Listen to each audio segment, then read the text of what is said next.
Good talk. Sorry for the delay. Last year went a little longer.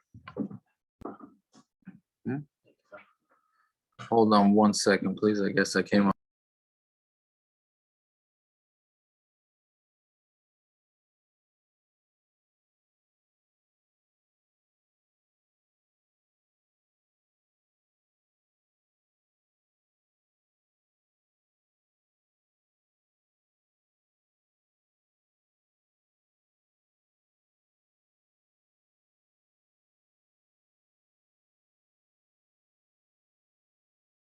All right.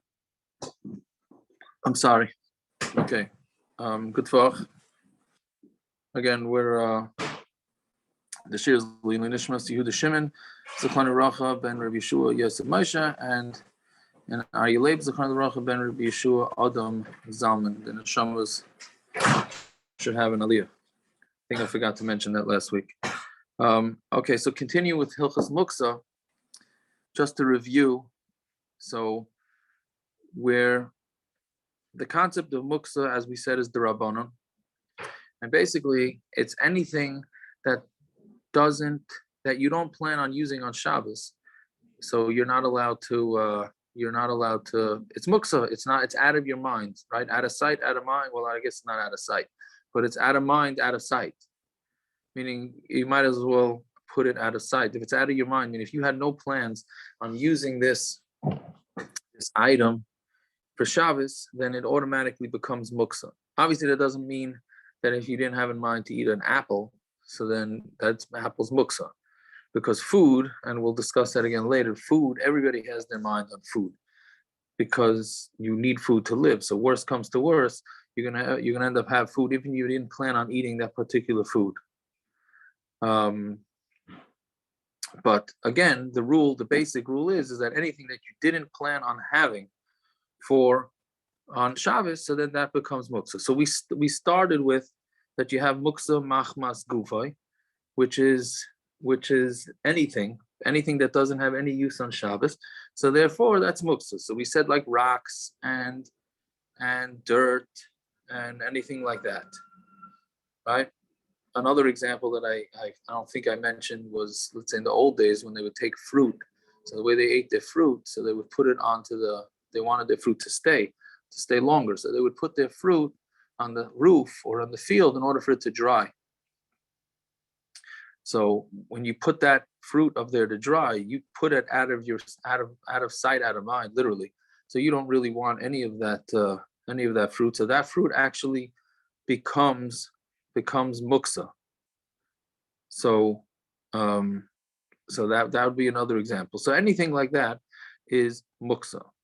But we said that if it's a utensil, then even if that utensil is normally not used for anything on Shabbos, but if you somehow come up with a need for that utensil, then it's not Muktza, right? And again, the reason why they are able to do this is because this holding was a gzeira from the Chachamim, and the Chachamim said in this scenario, if it's a utensil, then we're allowed to move it.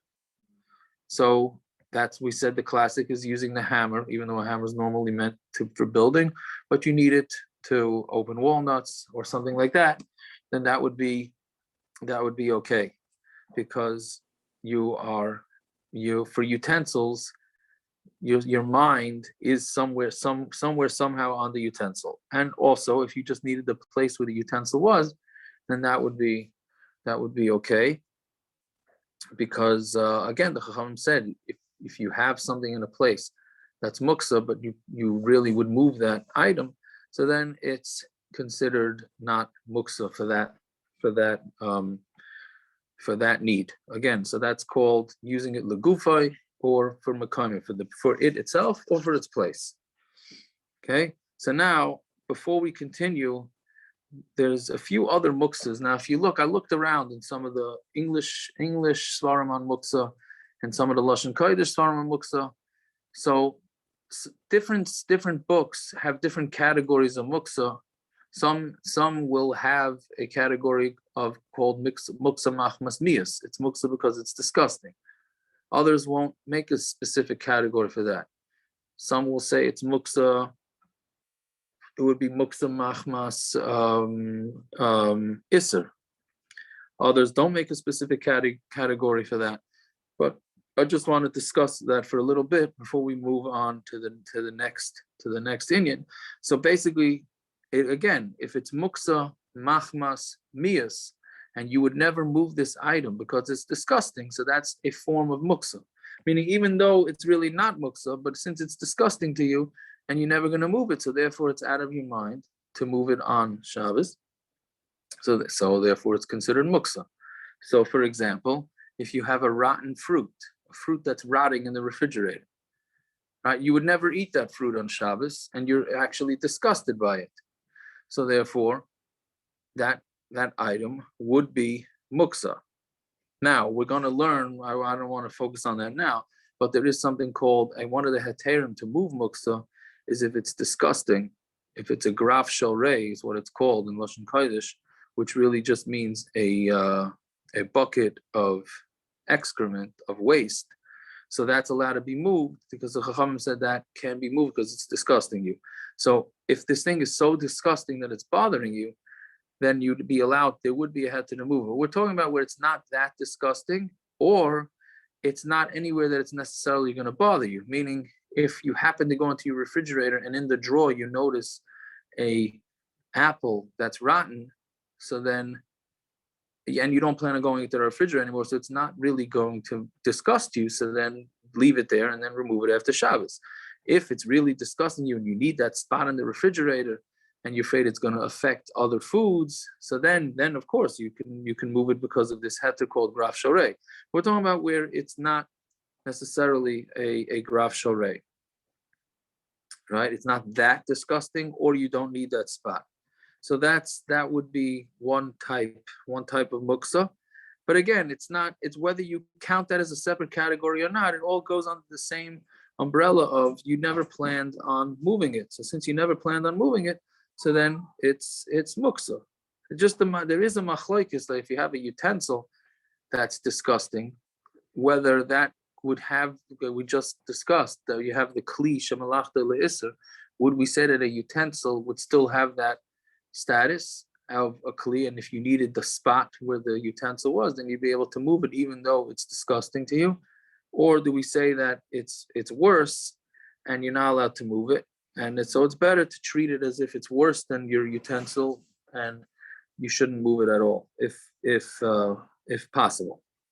All right, so that's one, and then there's Muktza Machmas Isser, which is basically the Chachamim said that if you're not allowed to move something that if you move it may potentially make you be over on an Isser.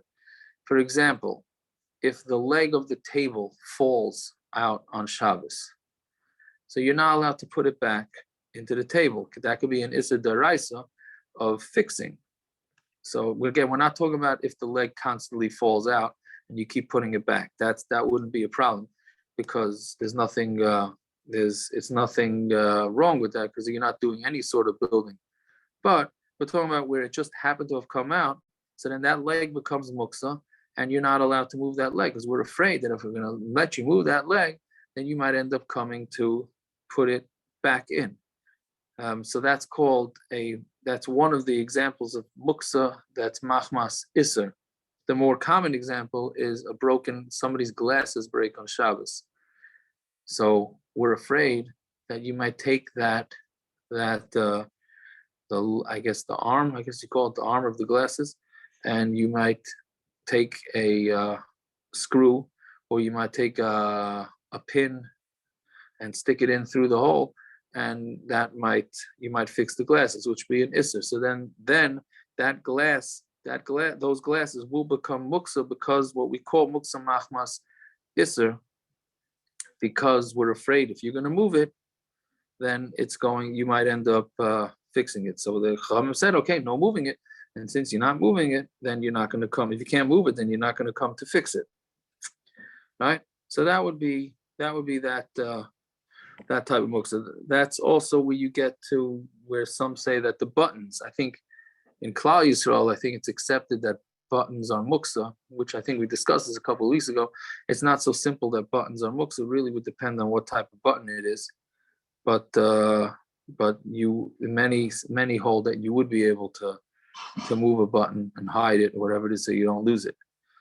Fine. Okay, so then I just wanted to discuss also before we continue, and this shaila is coming up a lot lately, and that is the status of animals and pets. Okay, since Corona, I don't know why exactly, but there's been a major, I don't know if it's a push or I don't know exactly how to describe it, but a need to have pets or a desire to have pets, whatever it is. Many people have gotten pets, dogs and rabbits and birds, etc., etc. Now the question is, are these animals muktza? Animals are muktza. That Bali Chaim, that's the terminology used in the Gemara, and in Shulchan Aruch, Bali Chaim are muktza. That's without a question. Okay, so a pet dog, is a Bal Chai, right? Something that's alive. So it's considered muktza. So is rabbit, birds, they're all muktza. So what exactly is the heter? And how do you go about taking care of these pets when they're muktza? So basically, again, muktza, we said you're allowed to touch. So touching them would be okay. It's just moving them that's the problem. Although the poskim do say that you really should try not to pet the dogs either. And this is also common when the kids are, go out on the street or whatever it is, or adults even, and they see pets walking, down the street and say, oh, a dog, can we pet the dog? So that that's really not preferred. It's really not preferred. What happens? A dog wants to jump onto your lap. If a dog jumps on your lap, as long as you don't move it, that's not your problem, and that would be fine. Pushing it would be considered like with a shini. So if you wanted to get it off your lap, then you could push it, and that would be okay. This actually reminds me of a shaila that a fellow just asked me a couple of weeks ago, where his family got a pet dog, and the dog would make him nervous. Especially, he says, during the Shabbos Suda, the dog would come stand next to him, and he didn't like it. He does not enjoy the dog next to him. I don't know if he enjoys it at all, or just certainly not during the Shabbos Suda. So he wanted to know that the dog, for whatever reason, was scared of some sort of alarm that comes in a game, in some sort of board game. I don't remember what the name of the board game was, but it comes with some sort of buzzer that you press it. I guess it's a time thing or something. So he wanted to know, the dog for whatever reason gets scared when it sees that buzzer. So he wanted to know if he could keep that buzzer with him on the Shabbos table like this. If the dog comes near him, then he could just wave the buzzer, and then the dog would get scared and would go away from him. So he wanted to know if that buzzer was muktza. So it was battery-powered buzzer, which some players can say battery-powered buzzer is muktza. You can't move it even if the item is off and the buzzer won't work. But I told him that it would be okay. Worst comes to worst, it's a kli shemalachta le'isser, and like we said, if you have a need for the kli to move, a kli shemalachta le'isser, then that will be okay. So I felt that this was a need for him to wave it to the dog, for the dog to get scared. But whatever it is, I'm getting actually a lot of requests to come up with a halacha sheet of how to take care of pets, stam and on Shabbos, because there's a lot of shilas that come up. Neutering is a big shilah, and there's also trapping. People don't realize that they have a dog. If the dog likes to run around the house, and you open up your door on Shabbos when you go to shul. Let's say you come home and you open your door and the dog is running there and it wants to escape, and then you close the door on the dog, then that's trapping. You just trap the dog on Shabbos, which is not allowed. So that's another issue that people have to grapple with. The poskim, since I brought it up, I'll just mention that the poskim say that what you should do is when you come into the house, don't open the door too wide. Just open it enough that you can just slide in like this. The door was never open, so the animal was never considered free, and then you trapped it. But putting the birds back into if you take them out of the cage and putting the cage and closing the door, or putting the dog to sleep at night and putting it in the cage and closing the cage, or rabbits putting it back in the cage. These are all big issues that people have to know how to deal with pets. But either way, getting back to the issue at hand, which is Muktza. So when the Shulchan Aruch discussed that Baalei Chaim are Muktza, that's because nobody has any need. Why would anybody have a need to move an animal on Shabbos? But nowadays, and meaning the Shulchan Aruch's times, it seems like pets were not part of the equation. But nowadays that you do have a pet and it's meant to be played with, that's why many people get the pets. So therefore, you do have it in your head to move it. So why should it be Muktza? Which there is an opinion brought down in the Poskim that says that nowadays, or the issue that they were dealing with, going back a couple hundred years, is birds. That if somebody has birds and they like the noise that the birds make, so those birds would not be Muktza, because it's sort of like a toy. So there is an opinion that says it. However, almost all, if not all, contemporary posts can say that we do not paskin like that, right? So that we don't paskin like that, and you're not allowed to. You're still not allowed to move the animals or to move the dogs. However, there is an opinion that says that, and again, we're talking about a derabanan, even though we consider Muktza a very strong derabanan. So, meaning the rule is normally that we say that if you have a suffix of a derabanan, then we go with leniencies, but not by Muktza. Muktza we consider very strict derabanan, and it's not so simple to just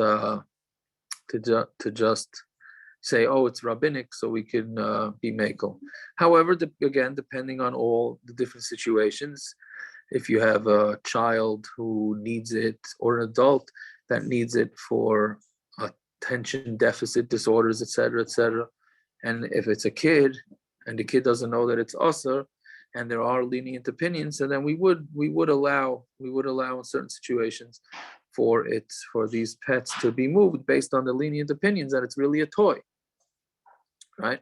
So it'd really be a toy, so then it might be allowed. So again, with all these situations, you ask, and that might you might be able to find a heter, but the basic is that it would be considered Muktza. Another common question is that people babysit. I don't know if babysit is the right word, but they babysit pets for people when they go away for Shabbos, and they want to know how they can use it and all that. It's not simple at all, and there it would be harder to be makel to allow somebody to use to be able to move around the dogs. Okay, so that's that. Now, so moving on with the halachas of Muktza. So we said everything is Muktza. If it's a utensil, then it's allowed to be moved, even if the utensil is normally not used for heter, it's used for isser. So, but that you're allowed to do if you need the place where the utensil is, or you need the utensil. Like again, we said the hammer, etc., etc. However, there's a little caveat on that, where there are certain utensils that even though they have the status of a utensil, they're not allowed to be moved. And that's because it's called Muktza Machmas Chisaron Kis, which loosely translated means it's Muktza because of the law. Literally, the literal translation is a loss of the wallet. But what it means is you're afraid to move this item because of damage that might happen to it. I think we mentioned it parenthetically a couple of times, but it does come up. So we have to, it's important to discuss. So basically, again, Muktza Machmas Chisaron Kis, it's Muktza because you're afraid of loss. Okay? So now, but there's two subcategories of this, which is, one is Muktza Machmas Chisaron Kis on a utensil that's normally Muktza, meaning a hammer. Let's say you have a hammer. So we're saying that you would normally take a hammer to build, but since you can theoretically use that hammer to open nuts, so then it would be mutter if you need to open the nuts. But what happens if the hammer is so expensive that you would never use it for opening nuts? Or I would say something else. Let's say it's a hammer. I don't think that's such a good case, because then if you're not going to use it to open nuts, and you're not going to use it to build a building with it either, right? But let's say it's a hammer that you had in Yerusha. You inherited a hammer from a grandfather, a great grandfather, and it's been handed down from generation to generation, and you put it on your mantle, and that's your hammer, and you don't ever move it. So then you decide, okay, but I need to break open some nuts, and you need a hammer. You say, oh, maybe use that hammer. No, that hammer would be muktza, even though it's a utensil. If it'd be a regular hammer, you'd be able to use it, but not this hammer, because since this hammer never gets moved and you're afraid of damage, therefore it's totally out of your mind, and you would never ever use it, and therefore you're not allowed to use it. Right? That would be an example of Muktza Machmas Chesaron Kis. A more a different and interesting example of this is moving a refrigerator or an oven. Now, why would anybody ever move a refrigerator on Shabbos? Right? So let's say something fell behind the refrigerator and you want to push the refrigerator out of the way. Now you're saying, okay, I'm not afraid of damage. That's true, but nobody ever moves a refrigerator, right? Nobody plans on moving a refrigerator. Maybe for Pesach, people move the refrigerator to clean out from under there. Maybe twice a year they move the refrigerator, but even that, I don't know if that would be. And by the way, that's a chumrah to move a refrigerator for Pesach. You really don't have to, since nobody ever goes under there. There's no concern. Even if there's chametz behind the refrigerator on Pesach, it would not be a problem if it's very difficult to access the chametz. Figure just throw that leniency out there, because after Hanukkah we start with the Pesach cleaning. So, but you wouldn't have to. But either way, even if you do move it to clean it once in a blue moon, that would not be enough. Since it's something that's not meant to be moved, then it may be muktza, right? Another example of where you wouldn't be able to move the refrigerator is, let's say you left the lights on in the refrigerator. So one of the eitzes to be able to open the refrigerator is you unplug the refrigerator when it's off. Now a refrigerator goes on and off. That's how it works. It cycles on and off. So when it's off, unplugging it won't do anything. So many posts can say that you can unplug it. Now, I don't know if this works nowadays. The new refrigerators seemingly have something going on always. So you have to really clarify before you do this. But this is an example that could happen. So even if in a scenario where you'd be able to unplug the refrigerator, but some say, well, since you never ever move that refrigerator, then the refrigerator is muktza, so you can't pull it out. And you'd only be able to move it with a shinoi, which we haven't even discussed yet, but that would maybe be the way that you can do it. But that's another example of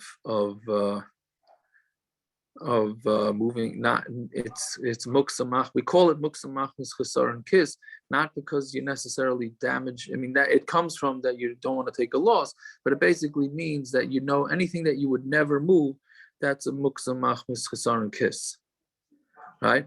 Another example of it is clothing, expensive clothing that you would never normally move around, but more so than that, and more common would be if you have clothing that you plan on returning, especially in the generation of deliveries, right? So deliveries come and then you're returning it.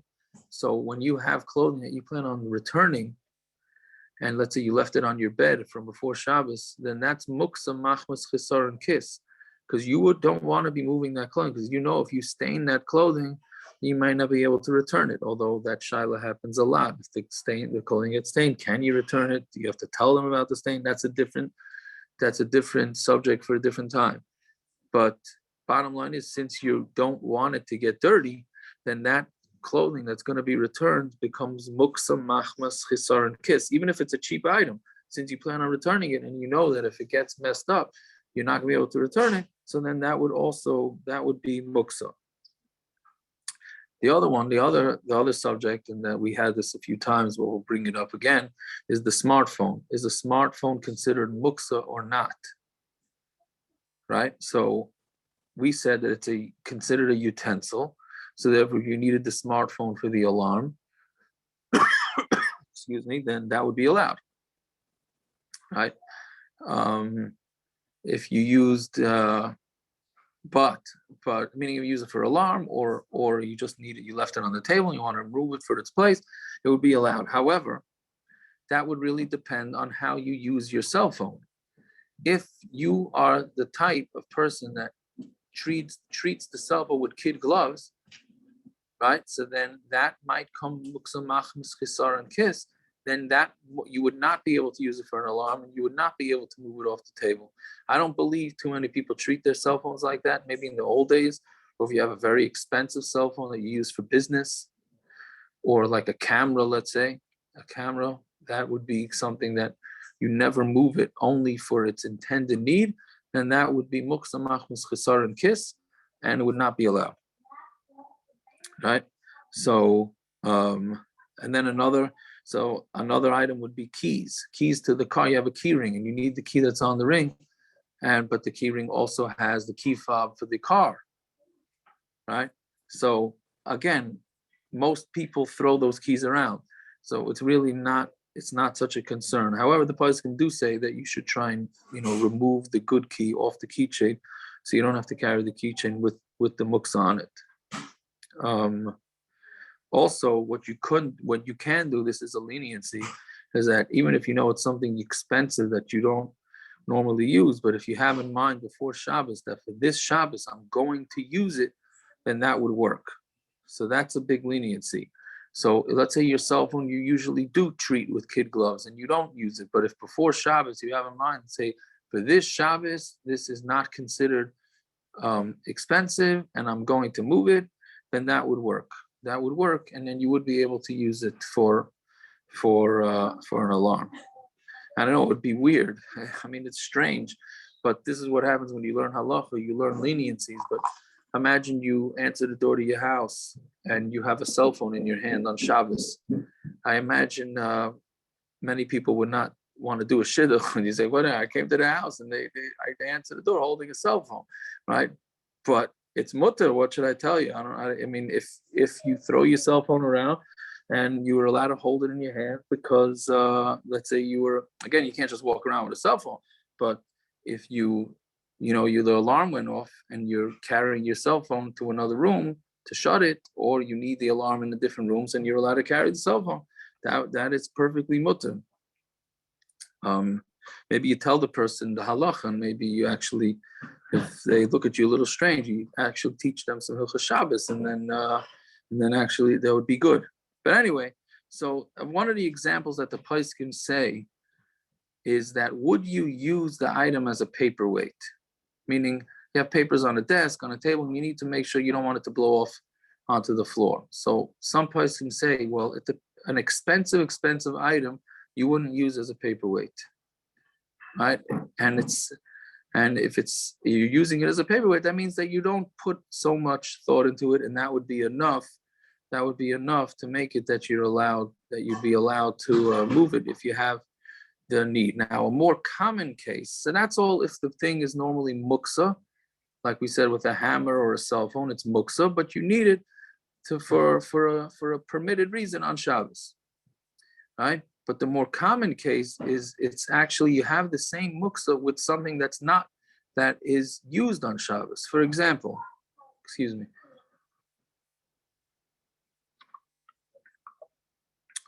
I'm sorry, I made a bracha before. So for an example is if you have also you inherited silver that you never ever use. It's like sitting in the closet and you never use it. You don't ever want to use it because you're afraid it gets damaged. So that is considered muktza. Even though it's mutter, it's not, it's utensils, it's considered muktza. It's not considered muktza. I'm sorry, it's really not considered muktza, but because it's so expensive, we consider it as muktza and you would not be allowed to move it. Okay? So that would be basically things that you have in a break front, things that you put on a mantle that never move. We can even say this, that it's Muktza machmas chesaron kis, even if it's not necessarily so expensive, but it's something that you never move. It could be pictures. Some places can say pictures on the walls, right? You have a picture hanging on the wall. It never ever moves, whether it's expensive or not expensive. So some places can say, well, if it's very expensive and you're never going to move it, then of course that's Muktza because you're afraid of loss. But even if it's not so expensive, right? But it never ever moves. That's one of the definitions. If it's never moved, so therefore that means you don't move it because you don't want it to get damaged. So therefore that would be considered Muktza. If it fell off the wall, you wouldn't be allowed to hang it back up, or if it fell off the mantle, to put it back. But again, if you would move it and it, you go on the mantle, you move things around, then it's fine. But there are things that never ever move. So if you're not sure, so then you would ask a shaila, right? So the classic example of this would be a knife for a bris, like a moil's knife. I think we brought this up a couple of weeks ago, but you have a knife for a moil. That knife, right, will you hope never be used for anything other than a bris. But all it is, it's a knife. So theoretically, you use it to cut some chicken or whatever, but you don't. But you never ever ever move it. You wouldn't use it as a paperweight either. It's something that never gets moved. So that is Muktza, and that can't be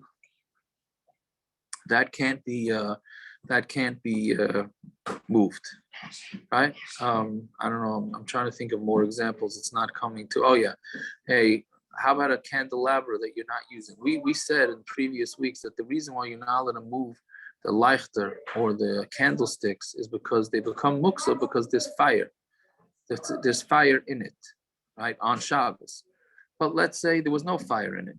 Let's say you have an extra set of candlesticks, and you want to move the candlesticks because you need the place. So that would be okay on Shabbos because it's a utensil, and you need the space where it is, and then it's fine. The reason why you can't move candlesticks that were lit on Shabbos is because of the fire that made it Muktza. But if you didn't use it for fire that Shabbos, right? Or let's say you're a guest in a house and you lit the candle someplace else and nobody lit, and you need to move that candelabra for whatever reason, then that would be mutter to move it. However, if it's one that's expensive and never ever gets moved, then you wouldn't be allowed to. So what's interesting is coming up with Hanukkah.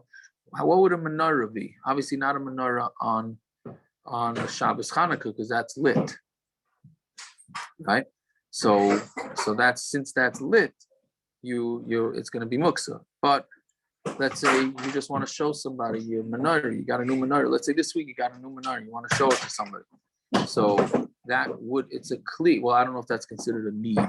I'm not so sure that's considered a need to move it on Shabbos. But let's say it would be. So if it's very expensive and you keep the menorah in one place and one place only, then you would not be allowed to move it. And the candelabra, the same thing. But if it's cheap one, then you would be allowed to move it if it would be necessary. Okay, food. So now what about expensive food? So this we mentioned before, but food, let's say it's very expensive food. Let's say you're having a malava malka on Motzei Shabbos, and you went on Friday and you bought expensive sushi, or even if it's not expensive, but you bought food that you purposely kept it for Motzei Shabbos, and you really would never move it on Shabbos because you don't want it, and you're not going to have what to serve Motzei Shabbos, or you're making a Hanukkah party on Motzei Shabbos, right? And you bought whatever it is that you bought, and you don't want anybody to touch it. If you don't want anybody to touch it on Shabbos, and maybe that's Muktza, right? So like we said, food can never be Muktza, even if it's very expensive.